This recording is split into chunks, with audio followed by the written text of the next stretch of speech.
Hello guys. तो guys इस part में मैं एक रियलिस्टिक हेयर किस तरह से ड्रॉ करते हैं मैं वो आपको बताने वाला हूं।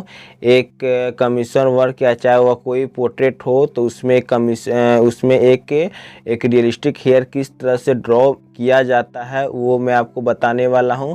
तो यहाँ पे मैं कैमलिन का सॉफ्ट और मीडियम पेंसिल मैं यूज करने वाला हूं और ज़्यादा डार्क करने के लिए अगर ज़रूरत पड़ी तो मैं स्टेडलर का ब्लैक पेंसिल भी मैं यूज करूँगा।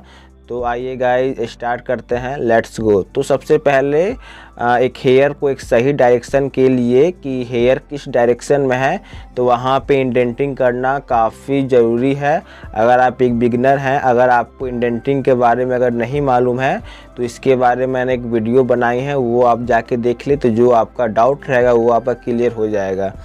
तो यहाँ पे एक अलग से एक इंडेंटिंग टूल्स आती है, तो अगर आपके पास वो नहीं है तो आप चाहे वो खाली पेन या चाहे कोई एक नुकीली चीज़ को जिस तरह से आपका हेयर का डायरेक्शन है वही डायरेक्शन से आप इसके यूज कर सकेंगे। मैं यहाँ पे कंपास बॉक्स का जो कंपास रहता है वो मैं यूज़ कर रहा हूँ। और जब भी इसे आपको यूज करनी है तो आपको प्रेशर एकदम नहीं देनी। अगर आप प्रेशर देंगे तो जो आपका पेपर है वो ख़राब हो जाएगा। तो आपको धीरे धीरे हेयर के डायरेक्शन में आपको चलानी है। तो हमारा यहाँ पे इंडेंटिंग कंप्लीट हो गया और मैं यहाँ पे सॉफ्ट चारकोल पेंसिल जो कि काफ़ी शार्प है, आपको जब भी हेयर बनानी है तो आपको पेंसिल को शार्प करके बनानी है। और मैं पहले यहाँ साइड में इसे मैं कंप्लीट करूँगा। तो साइड में मैं यहाँ पे अगर आप हेयर बनाएं या शॉर्ट हेयर तो आप पेंसिल को पीछे पकड़ के ज़्यादातर आप यूज करें तो जो आपका हेयर है वो काफ़ी रियलिस्टिक बनेगा। तो यहाँ पर मैं छोटे छोटे स्ट्रोक को अप्लाई कर रहा हूँ क्योंकि जो साइड्स का जो हेयर है वह काफ़ी सॉफ्ट है, शॉर्ट है, इसलिए मैं यहाँ पे शॉर्ट हेयर में अप्लाई कर रहा हूँ। तो जब भी अगर आप एक शॉर्ट हेयर बनाए तो जो आपका जो इंडेंटिंग करेंगे तो उसमें छोटा छोटा इंडेंटिंग करें, शॉर्ट इंडेंटिंग करें तो जो आपका हेयर बनेगा वो आपका वहाँ पे शॉर्ट हेयर बनेगा। और लॉन्ग हेयर के लिए आप इंडेंटिंग लॉन्ग करें। तो हमारा एक तरफ लगभग शेडिंग कंप्लीट हो गया है। अब दूसरे तरफ मैं करूँगा और उसको हल्का ज़्यादा डार्क करने के लिए मैं किनारे किनारे और सेकंड लेयर में अप्लाई कर रहा हूँ। और इस तरफ भी आपको छोटे छोटे स्ट्रोक आपको चलानी है क्योंकि यहाँ पे आपका शॉर्ट हेयर है। और जब भी अगर आप एक शॉर्ट हेयर बनाएं तो अपने पेंसिल को, मैं फिर से आपको बता रहा हूँ कि अपने पेंसिल को शार्प रखें क्योंकि जितना आपका शार्प पेंसिल रहेगा उतना अच्छा आपका जो आपका हेयर बनेगा वो काफ़ी रियलिस्टिक बनेगा। तो यहाँ पे हल्का ये ख़राब हो चुका है तो मैं यहाँ पे शार्प करूँगा। तो शार्प करने के लिए मैं डोम्स का एक नॉर्मल शॉर्पनर यूज़ कर रहा हूँ। तो शार्प करने के लिए आप लगातार पेंसिल को छीले नहीं, आप पहले उसको छीले थोड़ा सा फिर निकालें।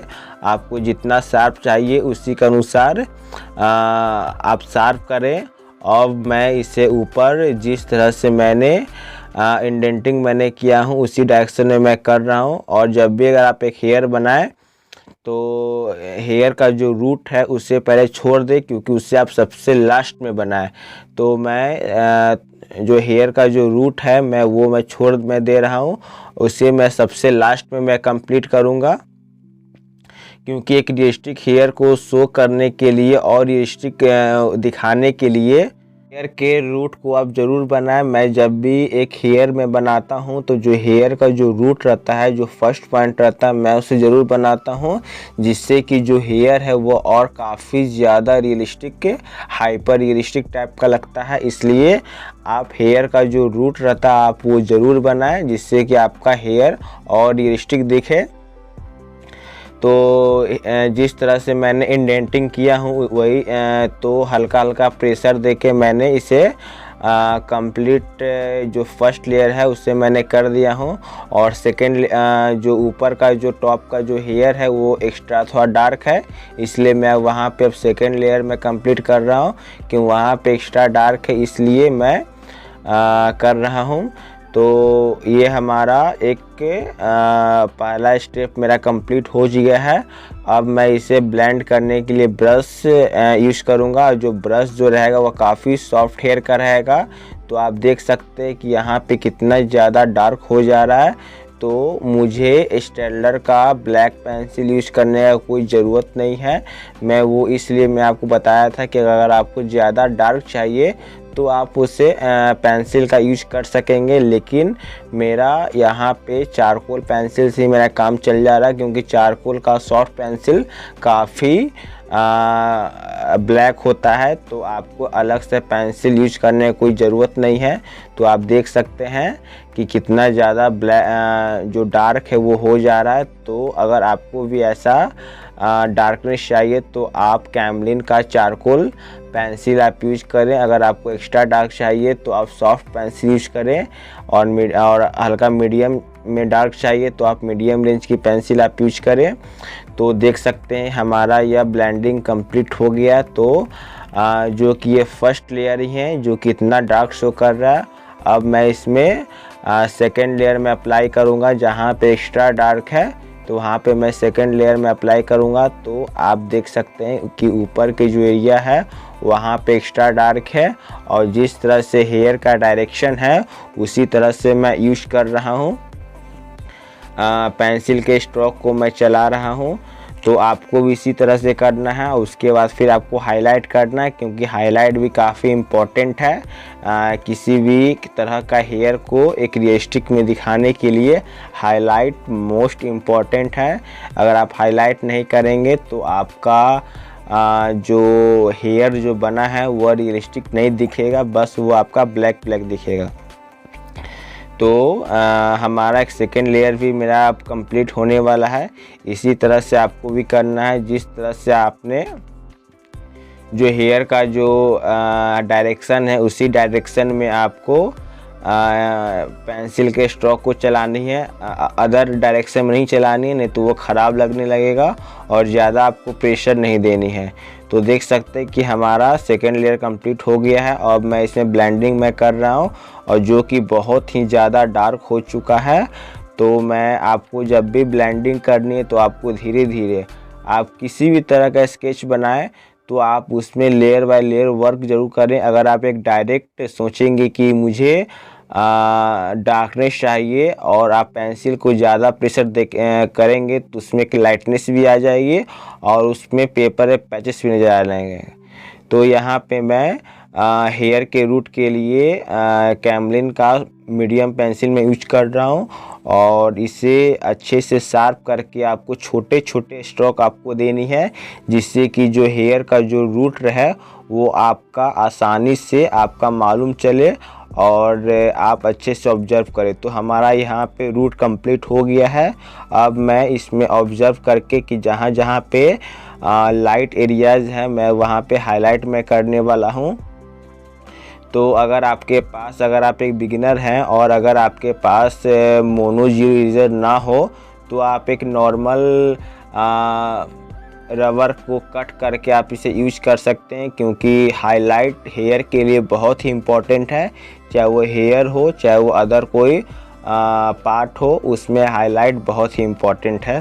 तो मैं यहाँ पे ऑब्जर्व करके हाईलाइट में कर रहा हूँ, और जिस तरह से मैंने इंडेंटिंग किया हूँ उसी अकॉर्डिंग मैं हाईलाइट में कर रहा हूँ। और जो साइड का जो शॉर्ट हेयर है मैं वहाँ पे एक्स्ट्रा हाईलाइट करूँगा, क्योंकि वहाँ पे मुझे शॉर्ट हेयर शो करना है। तो ये हमारा एक हाईलाइट का पार्ट एक कंप्लीट होने वाला है।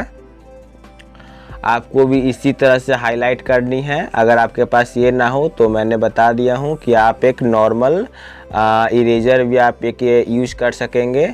और उसके बाद फिर जहाँ पे एक्स्ट्रा डार्क है तो वहाँ पे हम एक्स्ट्रा डार्क करेंगे, चाहे वो आप मीडियम रेंज की पेंसिल आप यूज़ करें चाहे वो सॉफ्ट रेंज की पेंसिल आप यूज़ करें। बस जहाँ पे एक्स्ट्रा डार्क है तो वहाँ पे आपको एक्स्ट्रा डार्क करनी है, और फिर उसके बाद आपको हाईलाइट करनी है, जिससे कि जो आपका हेयर रहेगा वो काफ़ी रियलिस्टिक लगेगा और काफ़ी अच्छा लगेगा। तो जिस तरह से अगर आप भी इस टेक्निक का यूज़ करेंगे तो आप जब भी हेयर बनाएंगे, चाहे वो हेयर हो, चाहे वो बियर्ड हो, चाहे वो आईब्रो हो, तो आपका जो हेयर जो बनेगा वह काफ़ी एक रियलिस्टिक टाइप का लगेगा, रियलिस्टिक, एक हाइपर रियलिस्टिक लगेगा। तो जिस तरह से मैंने आपको ये टेक्निक मैंने बताया हूँ, तो आपको भी इसी तरह से layer by layer, step by step आप काम करनी है। तो देख सकते हैं कि हमारा ये थर्ड लेयर भी कंप्लीट हो चुका है। अब मैं यहाँ फिर से मैं हाईलाइट में करूँगा, जिस तरह से हाईलाइट मैंने फर्स्ट टाइम मैंने किया था उसी डायरेक्शन में मैं फिर से हाईलाइट करूँगा। और जब भी आपको हाईलाइट करनी है तो एक कर्व में हाईलाइट करनी है, जिससे कि जो हेयर का जो वॉल्यूम है वो आपके बनेगा, और आपको सीधा हाईलाइट नहीं करनी है, एक कर्व टाइप की करनी है। तो हमारा ये हेयर बन के रेडी हो गया है। अब मैं यहाँ पे एक फोरहेड पे काम करूँगा। तो ये इसके लिए मैं आउटलाइन का 2H रेंज की पेंसिल मैं यूज़ कर रहा हूँ, क्योंकि यहाँ पे काफ़ी लाइट एरियाज है, इसलिए मैं 2H रेंज की पेंसिल यूज़ कर रहा हूँ। तो आपको भी लाइट करने के लिए 2H या 6H या 4H रेंज की पेंसिल यूज़ करनी है। और जब भी करनी है तो पेंसिल को पीछे पकड़ के आपको करनी है, जिससे कि आपका एक यूनिफॉर्म मोड में ये हो। और उसके बाद फिर आपको कंप्लीट होने के बाद ब्लेंडिंग करनी है। तो हमारा ये फोरहेड बन के कंप्लीट हो गया है। तो आप देख सकते हैं जिस तरह से मैंने आपको बताया है। तो अगली वीडियो में आपको बियर्ड बताऊंगा। तब तक के लिए do practice to improve. Take care, bye bye.